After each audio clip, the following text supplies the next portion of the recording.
Indo British advanced pain clinic నొప్పి మాయం surgery దూరం ఫర్ అపాయింట్మెంట్స్ 9155515563. వెల్కమ్ టు హైడ్రీమ్, it's me Anusha Kumal. So ఈరోజు పూణేకి సంబంధించి ఒక వార్త కలకలం రేపుతోంది. గులియన్ బారే సిండ్రోమ్ అనే వ్యాధి కారణంగా ఇప్పటికే దాదాపు 10ల సంఖ్యలో అనారోగ్య పాలైనట్టు కూడా వార్తలు వస్తున్నాయి. సో దీని గురించి మాట్లాడేందుకు మనతో పాటున్నారు ప్రముఖ న్యూరో సర్జన్ డాక్టర్ రంగనాథన్ గారు. వారితో మాట్లాడదాం. నమస్తే సార్. సో న్యూస్ చూస్తుంటే కొంచెం కలవరం అనిపిస్తోంది. ఇప్పటికే 59 అంటున్నారు, 60 అంటున్నారు, ఇప్పటికే హాస్పిటలైజ్ అయ్యారు అంటున్నారు. అసలు ఏంటి సార్ ఈ గులియన్ బారే అంటే ఏంటి, దీని వ్యాధి లక్షణాలు ఎలా ఉంటాయి? గిలియన్ బారే సిండ్రోమ్ అంటే ఇది ఇప్పటి నుంచి వచ్చింది కాదు. నిజంగా మనం మొదటిసారి 1859లో ఈ వ్యాధి లక్షణాలు కనుక్కున్నారు. ఓకే. ఈ పేరు గిలియన్ బారే అని ఇద్దరు సైంటిస్టులు, ఫ్రెంచ్ న్యూరాలజిస్టుల పేర్లు అవి. గిలియన్ బారే, ఓకే, వాళ్ళ పేరు మీదకి ఇది బాగా ప్రాచుర్యంలోకి వచ్చింది. పూణేలో మనకి ఎందుకు పెద్ద విషయం నలుగుతూ ఉందంటే, పూణేలో ఒక ప్రాంతం ఉంది, సింహంఘాట్ రోడ్. ఓకే. అదంటే పూణే నగరానికి పొలిమేరలో ఉంటుంది. అక్కడ ఒక 2-3 గ్రామ పంచాయతీలు ఉన్నాయి. దయాపూర్ అని, అలాగే కిర్కట్వాడి, కాడకవాసల. ఈ ప్రాంతాల్లో ఉన్న వాళ్ళలో ఈ వ్యాధి ప్రబలి ఉంది. ఒక రోజు క్రితం 26 కేసులే నమోదైంది. నిన్నటి నుంచి ఈ రోజు కల్లా 59 కేసులు నమోదైంది. అంటే వ్యాప్తి చెందుతూ ఉంది. ఇంకా ముఖ్యమైన విషయం గమనించాల్సింది ఏమిటంటే, ముందు మనకి న్యూస్ వచ్చినప్పుడు ఏంటంటే 26 కేసులు కూడా ఈ 3 ప్రాంతాల పంచాయతీలు ఏదైతే చెప్పుకున్నామో వాటిలో వచ్చాయి. ఈరోజు న్యూస్ ఏమిటి, అక్కడ ఉన్నటువంటి కేసుల సంఖ్య పెరిగింది. సరే 33. అదే కాదు, ఇంకా మున్సిపల్ కార్పొరేషన్ పూణేలో ఒక 12 కేసులు ఎక్కువైనా. అంటే వ్యాపిస్తుందా సార్? అంటే ఒకళ్ళ నుంచి ఒకరికి వస్తుందా? ఒకళ్ళ నుంచి ఒకళ్ళని చెప్పడానికి మన దగ్గర ఇంకా ఆధారం లేదు. ఓకే. జరుగుతున్నదల్లా ఏంటంటే సంఖ్య అన్నది, ఈ వ్యాధి తాలూకు సంఖ్య పెరుగుతూ ఉంది. ఒక 12 కేసులు పూణే కార్పొరేషన్లో, ఒక 11 కేసులు పక్కన 16 కిలోమీటర్ల దూరం ఉండేటువంటి పింప్రి చించువాడ ఒక కార్పొరేషన్ ఉంది, అక్కడ ఒక 11 కేసులు, 3 జిల్లాల నుంచి ఇంకో 3 కేసులు, మొత్తం అంతా కలిపి 59 కేసులు ఈ రోజున గత కొన్ని రోజుల్లో. అంటే ఇదంతా జరిగింది కూడా ఒక వారం రోజుల్లోనే. ఇందాక చెప్పినట్టుగా ఏమిటంటే, ఈ గిలియన్ బారే సిండ్రోమ్ అన్నది కొత్తది కాదు, భారతదేశంలో ఎప్పటి నుంచో ఉంది. 1,00,000 జనాభాకి 1 నుంచి 2 కేసులు ఉండేవి. అదేంటి అంత భారతదేశం అంతా చూసుకుంటే, ప్రపంచం అంతా తీసుకున్నా కూడా అట్లాంటిది ఒక ప్రాంతంలో కొన్ని కిలోమీటర్ల పరిధిలో భౌగోళికంగా ఇన్ని కేసులు నమోదవడం అనేది ప్రజలందరినీ ఆందోళన పెడుతుంది. అవును. సో దీనికి కారణాలు అని అనుకుంటే, ఒకటి ఒక కాంపిడెల్లా బ్యాక్టీరోజెన్ జెజుని అని. అంటే ఎందువల్ల వస్తుంది సార్? దేనివల్ల? అదే దానికి కారణాలు చెప్పుకుంటే బ్యాక్టీరియా కానీ, వైరస్ కానీ, లేకపోతే వ్యాక్సిన్ కానీ. ఓకే. ఈ బ్యాక్టీరియాలో కాంపిడెల్లా బ్యాక్టర్ జెజుని అని ఒకటి ఉంది. అది సరైనటువంటి వాటర్ కాకుండా కలుషితమైన ఆహారం కానీ, లేకపోతే కలుషితమైనటువంటి నీరు కానీ, సరిగ్గా ఉడకేసి చేయనటువంటి కోడి మాంసం అలాంటి పౌల్ట్రీ కానీ, వీటి ద్వారా వ్యాప్తి చెందుతుంది అని ఒక మాట. కానీ డాక్టర్, ఇప్పుడు అక్కడ మనం చూస్తున్నట్టయితే ఒక ప్లేస్లో ఎక్కువ మందికి స్ప్రెడ్ అవుతుంది కాబట్టి, అంటే ప్రధాన కారణం వాటర్లో ఉన్న పొల్యూషన్ ప్రస్తుతానికి కారణం అయితే అదే. ఎందుకంటే ఈ 3 ఏవైతే ప్రాంతాలు ఉన్నాయి, మనం పేర్లు చెప్పుకున్నాము, పంచాయతీలు ఈ మధ్య కాలంలోనే పూణే కార్పొరేషన్లోనికి సమ్మిళితమైనవి. కానీ అక్కడ నుంచి వాటర్ ఇంకా ఏదైతే కలుషితమైన వాటర్ కాకుండా నార్మల్ వాటర్ మిగతా ప్రాంతానికి, మున్సిపల్ కార్పొరేషన్కి అంతా వచ్చేటువంటి శుద్ధి చేసినటువంటి వాటర్ అయితే అందట్లేదట. ఏదైతే పాతకాలంలో వేసినటువంటి పైపుల ద్వారా, ఆ రస్టెడ్ పైపుల ద్వారా వస్తున్న వాటర్ని క్లోరినేటెడ్ కాకుండా వాటర్ ద్వారానే ఈ ప్రాంత ప్రజలు తాగుతున్నారు అని ఇప్పటికున్నటువంటి ఒక సమాచారం. అందుకని ఇప్పుడు మీరు అడిగే లక్షణాలు ఏమిటి, లక్షణాలు అనుకుంటే ఏమిటి, ఇప్పుడు ఈ మధ్య కాలంలో దగ్గు, జలుబు ఏదైనా వచ్చింది అనుకోండి, లేకపోతే పొట్టలో నొప్పి, లూజ్ మోషన్సే వచ్చాయి అంటే ఏదో ఒక వైరల్ వ్యాధి లాంటిది. అలాగ వచ్చిన వాళ్ళలో ఒక వారం నుంచి 2 వారాల లోపల ఇలాంటి ఇబ్బంది రావడానికి ఆస్కారం ఉంది. ఓకే. ఒకసారి అది మొదలైతే ఒక రోజు కానీ 2 రోజుల్లో మొదలై 2 వారాల లోపల ఇంకా పూర్తిగా వ్యాధి వ్యాప్తి చెందుతుంది. లక్షణాలు ఎట్లా, ముఖ్యంగా కాళ్ళలో మొదలవుతుంది. అంటే దానికి ఒక పద్ధతి ఉంది చూసారా, జబ్బు కూడా ఒక పద్ధతి ఉంది. కాళ్ళలో మొదలవుతుంది, కాళ్ళ నుంచి 2 చేతులు అలాగ నెమ్మదిగా ముఖం మీదకి, గాలి తీసుకోవడం ఇబ్బంది అన్నట్టు ఇంకా ప్రమాదం. ఇట్లా దాని పేరు పైకి వెళ్ళడం అనమాట. అలా అలా అలా దాన్ని అసెండింగ్ పెరాలసిస్ అంటారు. ఓకే. దీనికి ఇంకో పేరు కూడా ఉంది, ఏఏడిపి అని. ఏ అంటే ఎక్యూట్, ఐ అంటే ఇన్ఫ్లమేటరీ, పాలీ రాడిక్యులో న్యూరోపతి. ఇది అంటే డీమాలినేటింగ్ అంటే సృష్టికర్త నరాలను తయారు చేసినప్పుడే ఇవి వచ్చే కూడా పెరిఫరల్ నర్వ్స్ అని అందరూ గమనించాలి. పెరిఫరల్ నర్వ్స్ అంటే వెన్నుపాము నుంచి బయటకు వచ్చే నరాలని పెరిఫరల్ నర్వ్స్ అంటాం. మెదడు లోపల ఉండే నరాలని క్రేనియల్ నర్వ్స్ అంటాం. క్రేనియల్ నర్వ్స్ లో వచ్చే అవకాశం చాలా తక్కువ. దాని గురించి కూడా మాట చెప్పుకుందాం.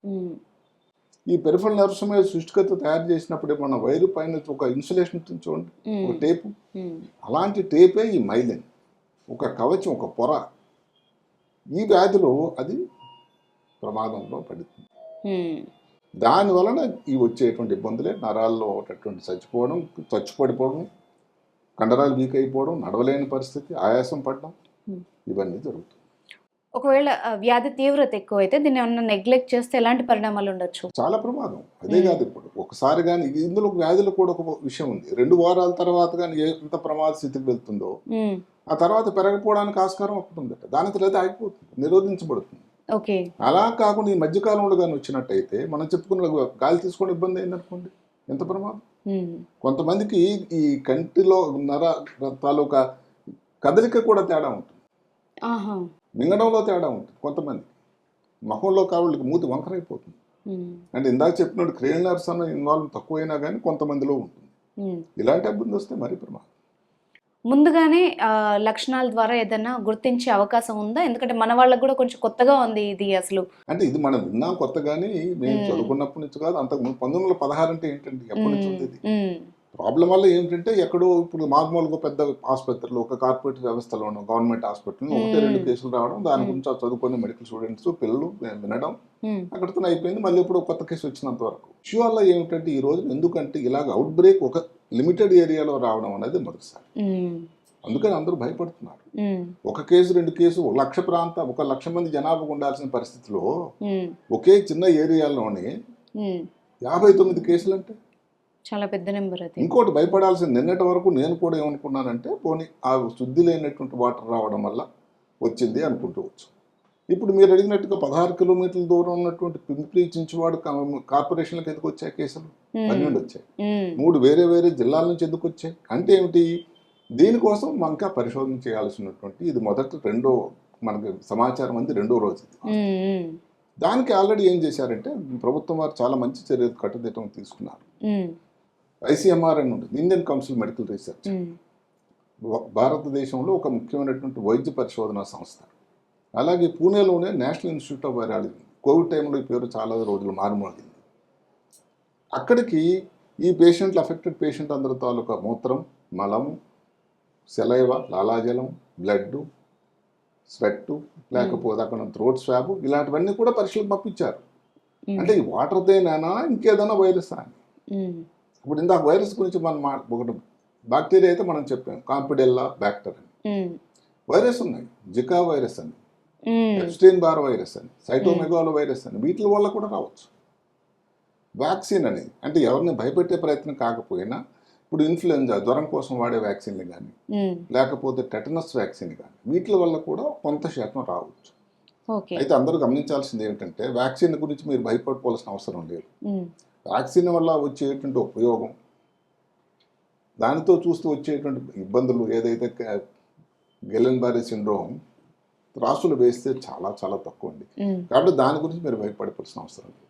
ఇదే విధంగా కోవిడ్ టైంలో కొంతమందికి ఈ గిలెన్-బారే సిండ్రోమ్ వచ్చేటువంటి అవకాశం కూడా హెచ్చయింది. ఇప్పుడు ఆ దిశలో కూడా ప్రభుత్వం వారు ఆలోచిస్తున్నారు. ఇదంతా వాటర్తో కొట్టిపడడానికైనా లేదు అని. NIV అంటే నేషనల్ ఇన్స్టిట్యూట్ ఆఫ్ వైరాలజీ రంగంలో దిగిందంటేనే వైరస్ సంబంధించిన వ్యాధి కూడానా, అలా అయితే ఇన్ని కేసులు చుట్టుపక్కల ప్రాంతం రావడానికి ఒక ఆస్కారం, ఎక్స్ప్లెయిన్ చేయడానికి ఆస్కారం అయితే ఉంటుంది. ఏవైతే లక్షణాలు వచ్చాయి, దీనికి పరీక్షా విధానం ఏమిటి? పరీక్ష విధానాలు అంటే 2-3 ముఖ్యమైన పరీక్షలు ఉన్నాయి. ముఖ్యమైన పరీక్ష ఏమిటంటే CSF అంటే వెన్నులో నీరు తీసి పరీక్షలు పంపించాలి. ఇది నంబర్ 1 ప్రపంచం అంతా కూడా. దాంట్లో చూడాల్సింది ఏంటి? షుగర్ అని ఉంటుంది, ప్రోటీన్ ఉంటుంది, సెల్ కౌంట్. ఈ వ్యాధిలో ముఖ్యంగా ప్రోటీన్ కంటెంట్ ఎక్కువ పెరుగుతుంది. విచిత్రం ఏమిటంటే సెల్ కౌంట్ తక్కువ ఉంటుంది. ఇప్పుడు మాకు టీబీ వచ్చింది అనుకోండి బ్రెయిన్లో, వాళ్ళకి వస్తే ప్రోటీన్ పెరుగుతుంది, సరిగదా సెల్ కౌంట్ కూడా పెరుగుతుంది. ఈ గిలెన్ బారీలో ప్రోటీన్ పెరుగుతుంది కానీ సెల్ కౌంట్ పెరగటం లేదు. దాన్ని మా వైద్య భాషలో ఏమంటారంటే ఆల్బుమినో సైటలాజికల్ డిసోసియేషన్. అంటే ఆల్బుమిన్ అంటే ప్రోటీన్ పెరుగుతుంది సుమా, సెల్ కణాలు పెరగటం లేదు. ఇవన్నీ ఎందుకు మరి వస్తున్నాయి ఇబ్బంది అని అంటే, మన కోవిడ్ టైంలో ఈ మాట వినుకున్నాం, ఇమ్యూనో సిస్టమ్ అని, అంటే రోగ నిరోధక వ్యవస్థ. ఆ వ్యవస్థ భగవంతుడు అమర్చింది. ఏ కారణం వల్ల కానీ ఈ రోగ నిరోధక వ్యవస్థ పదిలంగా ఉండాల్సింది తన సొంత అవయవాలను కానీ కాటేస్తే కంచే చేను వేసినట్టు అయిపోతుంది కదా. అదే వ్యాధిలో జరుగుతుంది. ఇలా సార్ మరి ఎలాంటి జాగ్రత్తలు తీసుకోవాలి? చుట్టూ ఇప్పుడు అక్కడ ఉండే వాళ్ళు కానీ వేరే వాళ్ళు కానీ ఎలాంటి జాగ్రత్తలు తీసుకోవాల్సిన జాగ్రత్తలు ఏంటంటే, ఒకటి తీసుకున్నటువంటి నీరు బాయిల్ చేసి తీసుకోవాలి. ఓకే. స్టీల్గా ఏదో పాచిపడిపోయిన పదార్థాలు భోజనాలు తీసుకోకూడదు.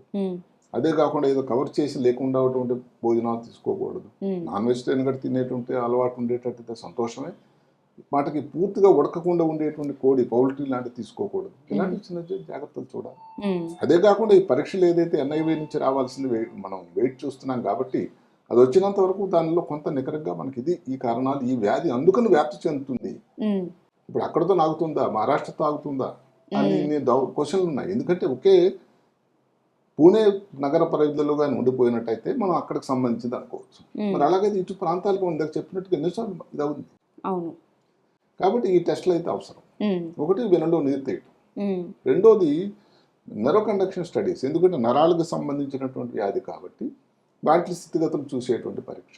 ఒక్కొక్కసారి ఎవరికంత ఎంత గొప్ప మేధావి అయినా కూడా ఇది 100% గిల్లెన్ బారీ అని చెప్పలేకపోవచ్చు. అలాంటప్పుడు MRI లాంటి చేసినట్టయితే వెన్నుపూసకి, వెన్నుపాముకి ఏదైనా ఆపరేషన్ చేసే వ్యాధి ఉన్నా కూడా ఇబ్బంది రావచ్చు. ఇలాంటివి దానికి కనుక్కోవాల్సిన అవసరం ఉంది. ఇప్పుడు మనం గిల్లెన్ బారీ అంటే మనం మందులు ఇచ్చి వైద్యం చేస్తూ ఉంటే కాళ్ళు రెండు మరి ఇంప్రూవ్ కావుగా, ఆపరేషన్ చేయాల్సి ఉంటాయి.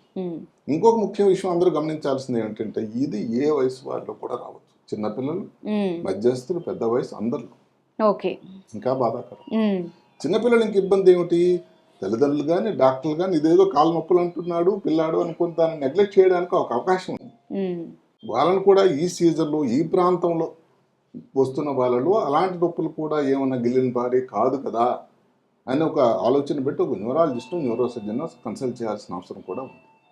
ముఖ్యంగా ఈ వ్యాధితాల లక్షణం కోవిడ్లా కాకుండా పూర్తిగా లేట్ స్టేజ్లో కూడా పూర్తిగా స్పృహలో ఉంటాడు అటు మనిషి. అంటే బ్రెయిన్ ఎఫెక్ట్ కాదు, జబ్బు అక్కడితో అయిపోయింది. అదే కాకుండా ఎక్కువ సార్లు మిగతా వ్యాధుల్లో, నరాలకు సంబంధించిన వ్యాధులు ఏంటంటే మూత్ర కంట్రోల్ ఉండదు. అవును. అలాగే మలం కూడా మలబద్ధకం ఉంటుంది, కాన్స్టిపేషన్, ఆ రెండు కూడా లేవట. అలా కొన్ని స్పెసిఫిసిటీ ఉన్నాయి ఈ వ్యాధికి. సో రికవరీ అనేది ఎలా ఉంటుంది? ఇప్పుడు మందులు, దానికంటే మందులు చెప్పుకున్నట్టయితే కొంచెం కాస్ట్లీ మందులు, కాస్ట్లీ పద్ధతులు ఉన్నాయి. ఒకటి చాలా ప్రశస్తమైన పద్ధతి ఏమిటంటే ఇంట్రావెనస్ ఇమ్యూనోగ్లోబులిన్స్, IVIG. ఈ రోగ నిరోధక వ్యవస్థ ఏదైతే మనం ఇబ్బంది పెడుతుందని అనుకో, అందులో కొన్ని యాంటీబాడీస్ ఉంటాయి శరీరంలో, దానిని న్యూట్రలైజ్ చేయాలి. లేకపోతే ఈ యాంటీబాడీస్ వల్ల ఈ నరాల్లో వాపు వస్తుంది, ఇన్ఫ్లమేషన్ అంట. దీనిని న్యూట్రలైజ్ చేయాలంటే ఈ ఇమ్యూనోగ్లోబులిన్స్ వాడతారు. ఇప్పుడు చాలా ఎక్కువ ఇలాంటి వ్యాధుల్లో చాలా వాడుతూ ఉన్నాం. దానికి మహారాష్ట్ర గవర్నమెంట్ వారు కూడా నడుము కట్టి వీళ్ళందరికీ సబ్సిడీ రేట్లు వీళ్ళందరికీ ఇవ్వాలనేటువంటి ఒక ఆలోచనలో ఉన్నారు. అది సంతోషం. అది తప్పదు, గవర్నమెంట్ వాళ్ళే చూడాలి కదా, ఇంత కాస్ట్లీ లక్షల్లో ఉంటుంది. వీళ్ళకి రికవరీ టైం ఎన్ని రోజులు పట్టొచ్చు సార్? ఇంకొక ట్రీట్మెంట్ విధానం మనం మాట్లాడుకుంటే ప్లాస్మా ఫెరిసిస్ అని ఉంది, అంటే రక్తాన్ని శుద్ధి చేయటం. ఈ రెండే ఉన్నాయి సార్ ట్రీట్మెంట్. దాంట్లో యాంటీబాడీస్ ఏవైతే ఉన్నాయో దానిని ఫిల్టర్ చేసి పడేస్తుంది ఆ పద్ధతి. అంటే మళ్ళీ అగైన్ నరాలకు ప్రమాదం ఉంటుంది. ఈ రెండు కూడా చాలా ముఖ్యమైన పద్ధతులు. 2 వారాల లోపలగా నీ వైద్యం ఏదో ఒకటి స్టార్ట్ చేసిన, రెండు అక్కర్లేదు, ఏ రకమైన చేసినట్టయితే ఫలితాలు చాలా బాగుంటాయి. రికవరీ అనుకుంటే ఒక 90-85% మందిలో పూర్తిగా రికవర్ అయిపోతారండి.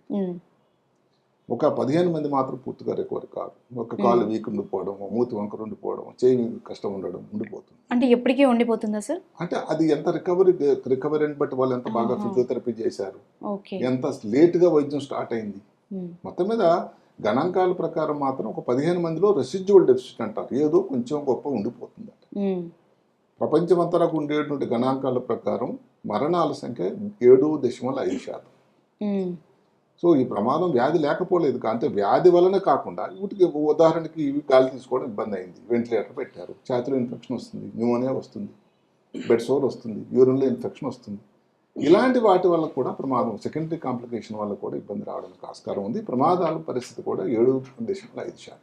గమనించాల్సిన అందరూ ఏమిటంటే ఈ ఎందుకు ఇలాగా నరాల మీద పెరిఫెరల్ నర్వ్స్నే కొడుతుంది, అక్కడ ఇంకొకటి ఏమిటి అటోనామిక్ సిస్టమ్ అని ఉంటుంది. అంటే ఏమిటి బీపీ పల్స్ వీటిని కనుక్కొని మెయింటైన్ చేసేటువంటి ఒక వ్యవస్థ. భగవంతుడు ఇవన్నీ మామూలుగా నడుస్తూ ఉంటే ఎవరికి దాని ఇంపార్టెన్స్ తెలియదు. ఈ వ్యాధిలో గిలెన్-బారే సిండ్రోమ్లో హార్ట్ రేట్ ఎక్కువైపోవడం, ఇర్రెగ్యులర్ అయిపోవడం, ఒక్కోసారి పేస్ మేకర్లో పెట్టాల్సిన అవసరం కూడా పడుతుందట. బీపీ కూడా ఎక్కువ తొక్కలు అయిపోవడం. అదే కాకుండా ఇక్కడ కండరాలు వీక్నెస్ అయిపోయి దానికి గాలి తీసుకోవడానికి వెంటిలేటర్ పెట్టాల్సిన అవసరం కూడా పడుతుంది. అందువల్ల ఎక్కువ శాతం అందరికీ తెలియాల్సింది ఏంటంటే పెరిఫెరల్ నర్వ్ అంటే వెన్నుపాము నుంచి బయటకు వచ్చే నరాల మీదే దాని ఎఫెక్ట్ ఉంటుంది. కానీ మెదడు లోపల ఉండే నరాల మీద కూడా దాని ఎఫెక్ట్, దాని ప్రభావం ఉంటుంది. అటోనామిక్ సిస్టమ్ అంటే హార్ట్ రేటు, వీటిలో కూడా ఇబ్బంది రావచ్చు. ఇవే చెమట పట్టిస్తుంది శరీరం అంతా. ఇలాంటి ఇబ్బందులన్నీ వస్తూ ఉంటాయి. అలాంటప్పుడు డాక్టర్ గారిని తొందరగా దాన్ని సంప్రదించి ఈ వైద్యం కానీ మనం 2 వారాల లోపల కానీ తొందరగా స్టార్ట్ చేయగలిగితే, అంటే ఏదో కాలు నొప్పులు, ఏదో తిమ్ముర్లు ఉన్నాయి, కొంచెం వీక్నెస్ ఉంది ఒక్క కాలు, ఆ స్టేజ్లో కానీ మనం సంప్రదించగలిగితే ఫలితాలు చాలా బాగుంటాయి. కొంత ప్రమాదం కూడా లేకపోలేదు. ఇది ఎప్పుడో 1916లో గిలెన్-బారే ఇద్దరు వ్యక్తులు కనుక్కున్నారు. ఇది ఇద్దరు ఫ్రెంచ్ న్యూరాలజిస్టులు. అప్పటి నుంచి ఈ వ్యాధి వస్తూనే ఉంది. అందుకని వాళ్ళ పేరు మీదుగా అది గిలెన్-బారే సిండ్రోమ్ అని అంటారు. భారతదేశంలో కూడా ఇంతకుముందు వచ్చింది, ఇది మొదటిసారి రావడం కాదు. ఈసారి మనకు ప్రమాదం భయం అందరికీ ఎందుకు వచ్చిందంటే ఒక ప్రాంతంలోనే ఒక దగ్గర కొన్ని కిలోమీటర్ల పరిధిలోనే ఇంతమందికి రావడం, అందులో వారం లోపల. ఇది ప్రమాదానికి సూచిగా, ప్రమాదంగా ఉందా, మిగతా ప్రాంతాలకు ఏమైనా వ్యాప్తి చెందుతుందా అని ఒక అనుమానంతో ప్రజలు భయపడుతున్నారు. Thank you very much sir, చాలా క్లియర్గా చెప్పారు. నమస్తే.